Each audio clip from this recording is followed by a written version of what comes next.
brown clothing that they made them leave outside of the gate. But at that time, we had the chief of police, T.O. Harris. And T.O. Harris told them it was an illegal march. As a result, they arrested James Orange because they said he was the leader and the initiator of the march. He was arrested for contributing to the delinquency of a minor. And as he was arrested, he was taken to the Perry County Jail. They knew in their mind, or they heard, that something was going to happen to James Orange that night. We got to get rid of the troublemaker. And so many times we've heard that before. I lived on Highway 14 right outside of town. And I tell you about those 300 acres that my great-great-grandparents bought. Well, as a child, at the end of that road is Highway 14, which is that same 14 right here. Highway 14 goes past the turn that goes to my home.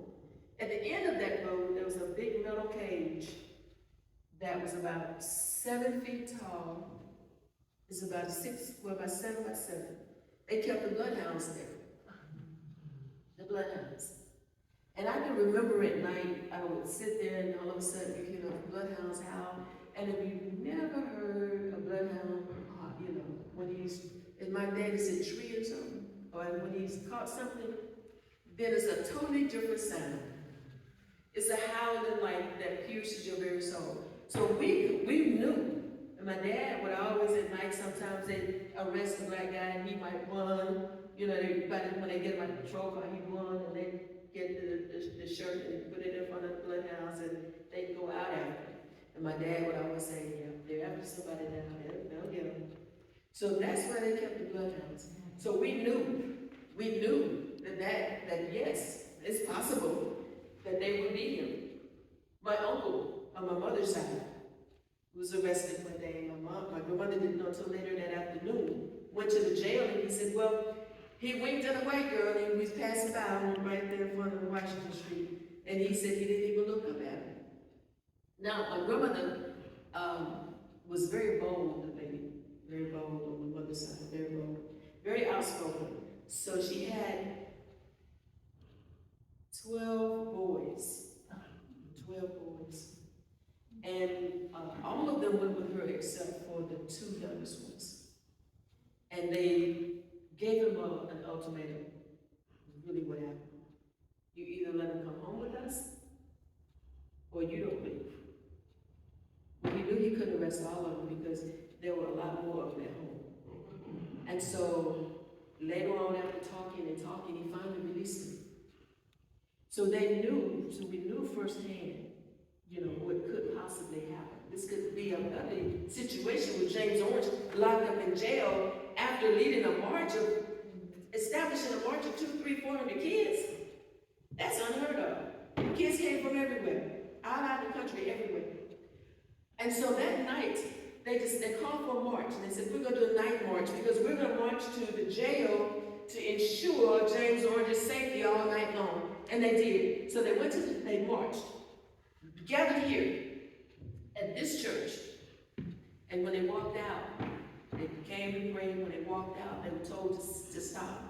And they didn't stop. They kneeled down to pray, and Reverend Dobynes got hit over the head with a billy club and had to have about 8 stitches. And then that's when the melee started. There were patrol cars. They had patrol cars all over the city of Marion, even lined up down at the National Guard Armory. They came from everywhere. Every man that wanted to be deputized in the city of Marion was deputized. Every man that wanted to be deputized. The KKK was perched right over at the United Flower Shop parking lot, the same parking lot right there. That's where they gathered, about 30 of them. And so that's when it all started. Now, the pushing, the shoving, the fighting, spraying the cameras of the cameramen, and Mr. Cajun Lee was here. He had come to the meeting. And so Jimmy Lee was sick that night, and he said, wasn't feeling well. He said he didn't want to go. So Mr. Cajun Lee decided that he was going to get someone else to take him. And Jimmy Lee said, no, I'll take him. So Jimmy Lee did, brought him on. And when he came, Mr. Cajun Lee was outside along that side there, and he got hit. So Jimmy Lee was right behind this building was a Mac Cafe. Now, Mac's Cafe was a small building, and I'm trying to see if I can Max Cafe was not a small building, it was a two-story building behind this building right here, behind the church. We ran down, so they went, Jimmy Lee came from that building, came out to help his mother and his grandfather. And that's when they turned the attack on him. Now, several accounts. One account is, of course, during the trial, they said that Jimmy Lee ran back into the cafe. When he ran, they ran after him and pursued him up the steps across and into the cafe. They started an argument. A young lady by the name of Norma Marie Shaw was managing the cafe. She testified that day that she took one of her beer bottle, whatever, I don't know, that was the part where they sold the beer, but a drink bottle and threw it at the police. And they turned on her, and that's when, to protect her, things got out of control. So the tussling and the wrestling, and Jimmy Lee was shot in the abdominal area. Of course, then they all ran out. He ran out to get help for himself. So he fled, they took him to the Perry County Hospital, where he was an orderly, but they would not help him. They sent him on to Selma. So it was a Selma 8 days later, so he passed away. Now, the gist of the story is that 2 days before Jimmy Lee passed away, the doctor company was going to release him to go home. But the chief of staff said you need to go back into surgery. So they forced a second surgery on Jimmy Lee. His doctor, Dr. Dinkins, said on trial, in his affidavit, which I have, he said that he noticed that Jimmy Lee's blood was getting dark. And he said you need to increase the oxygen and decrease the anesthesia. Chief of staff says no, decrease the oxygen, increase the anesthesia. Jimmy Lee never regained consciousness, so Jimmy Lee died. And as a result of that's why people were so bitter, because there was a senseless death. Now, Jimmy Lee Jackson's body was, fury. Everyone was furious, so they said, let's take Jimmy Lee's body to Montgomery. Let's take his body to Montgomery. So, and there are different accounts of that as well. But my understanding is Lucy Foster said, no, let's bury him, and then we will walk to Montgomery. Jimmy Lee's funeral was here. Had the funeral, and it was raining that day. So as they walked out, going back into the hearse, because the hearse was lined up right here on 14. We have pictures of that, right there on 14. And it was raining. Dr. King, Andrew Young was holding the umbrella, and he says, Dr. King, we don't have any cars, we're gonna do to carry people. Dr. King said, we'll march. So they marched from this house, from this church, down 14. This right here. This picture represents the first leg of the Montgomery March. They marched him approximately about 4 or 5 miles from here to the cemetery. And you can see this crowd looping all the way around from the church down 14. They marched from the church to the cemetery. That was the first leg of the march. The march resumed in Selma, consisting of 50 to 60% Harry County residents. Understand now, I'm going to read up. The students were arrested. So they sent the school buses for the kids. Get the school buses and pick them up. Pick them up. So the bus drivers they came to the jail, pulled up to the gate of the jail, and the kids were so excited to see the buses. And they turned that corner and they went on past Lincoln Normal School Drive, Clay Street, and they said, where are we going? And one of the young men sat serious, and you could see tears in the bus driver's eyes when he said, I can't take you home. We're taking you to Camp Selma. You're going to prison. They took those kids to 3 or 4 different camps. We call them Camp Selma, but the prison camps. And so those kids they were arrested. Some of those children were arrested and stayed there 4 days. Parents were not notified. The only way they knew is that somebody went back and told them. Bus drivers started telling, and they would not let them out. They charged them out with a $100 fine. All of this was because of the fact of $100 bail, cash, and that's because they wanted to get the right to vote. Now, the Perry County Civic League had already filed an injunction with the Department of Justice about that refusal and the discriminatory practices that were going on, prohibiting the people to get the right to register to vote. So they had overcome that. But then they come up with the testing and the this that. And all they wanted to do was get the right to vote, just get registered to vote. So these kids were hauled off to Selma, to Wilcox County, to Lowndes County, all of these facilities, because that time, they call them camps, because you could put people out in those fenced-in areas with that razor wire on the top. So these kids, they were put in cells. There were 50 to 60 kids in one cell, with 2 buckets, one for the restroom and one for water with a dipper. And so the sad part is that some of those children stayed there 3-4 days. Some of those children suffered really, really seriously. And some have issues and passed away with issues that they still had, even until they died. Then we wonder why, you hear a lot of people don't talk about it. A lot of African Americans don't talk about their direct experience. Because who wants to relive in your mind? Who wants to relive those kind of things? It's something that you put out of your mind, out of sight, out of mind, and then when you open that wound, it's like it's just beginning to heal, and you can't scratch it, because if you scratch it, you're gonna take the top layer off, and it's been protecting you all that time, and now you gotta deal with an even deeper wound. So that's the issue with sometimes remembering. It's really hard sometimes to remember.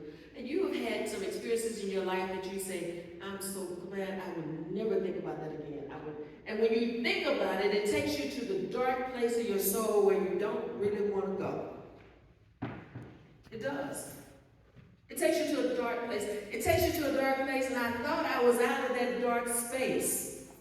I thought I was out of that dark space, and I thought I had overcome some injustices until one day I had a meeting. And this young man walks in, tall man, and he walks in, and my great-great-grandfather was like 6'8", thin man, dark black hair, very, very fair complexion. And I remember this young man walked in the building, and I remembered his name even before I met him, because I knew I was supposed to be meeting. I had an interview. I was working on a committee with a group, and I was supposed to interview him. And when he walked in, I was like, okay. We talked, and I said, well, do you know Abram Ford Cosby? Does that name mean anything to you? And he said, yes, it does. What did you say your name was again? I said, my name is Mary Cosby Moore. Oh, you're the Cosby. Now, we're the only Cosbys in Perry County. So if you see a Cosby, that's my family. And there are only 30, 25, maybe, not that many. But you'll know them because we're the only ones. And he said, I know you. Your Uncle John ran a business on Highway 14. Are you the Mary Cosby that was circuit clerk? And you live on Highway 14? I was like, okay, wait a minute, how do you know these things about me when our lives are so different?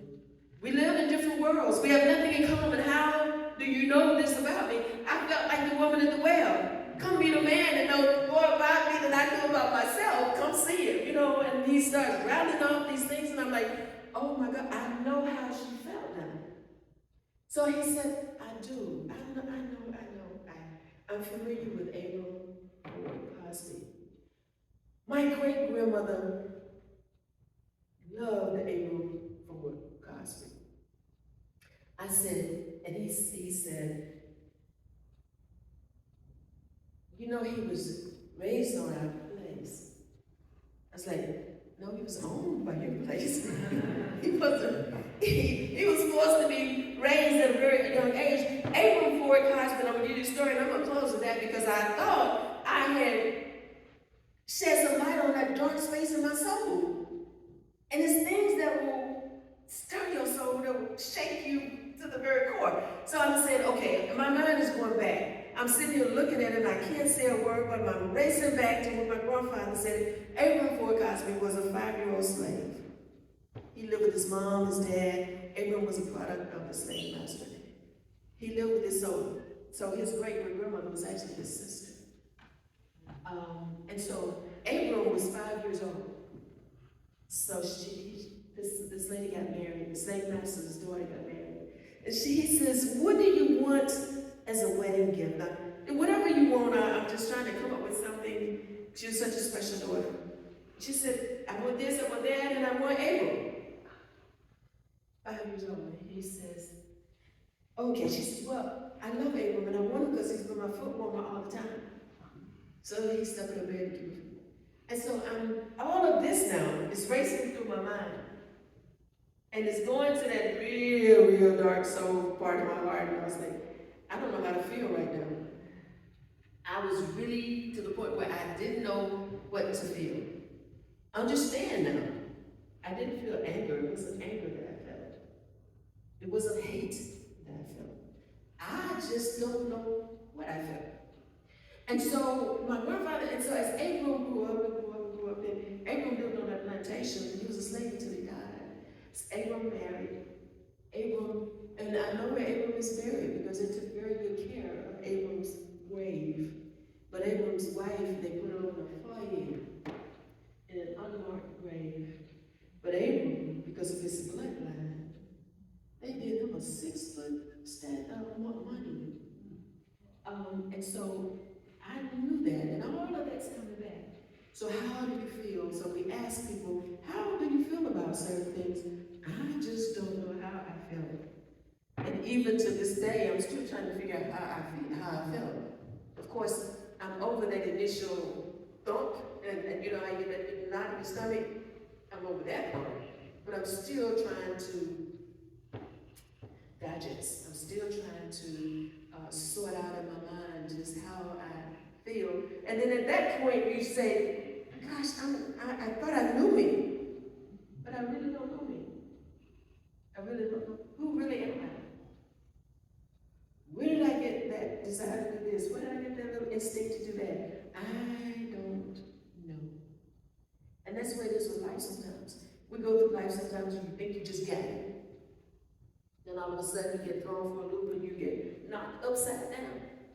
Not anything that physically hurt you, but something that bruised your emotional soul to the core. And that's where we are today. Our country has been bruised to the core. Things that are happening today. Do you realize the scenes and the things that are going on in the lives of this world is going to bruise our children's children to the core? We have got to start praying more. We've got to start loving more. We've got to start helping more. Because we live for each other. And that's what those students did. They knew that they could leave. They could go walk to Chicago with her. But they knew that they had to make a change in the lives of everybody by taking action then. Unfortunately, Jim Lee Jackson gave his life. Unfortunately, Viola Davis gave her life. Unfortunately, there's so many other James Reed. There's so many other Richard Miller. There's so many that died. You know, that we can just count on and on and on and on. And for the cause of the good of humanity. So as you leave this place, there's a holy, sacred place. As you leave this place, I want you to walk out that door and go, oh my God, I don't know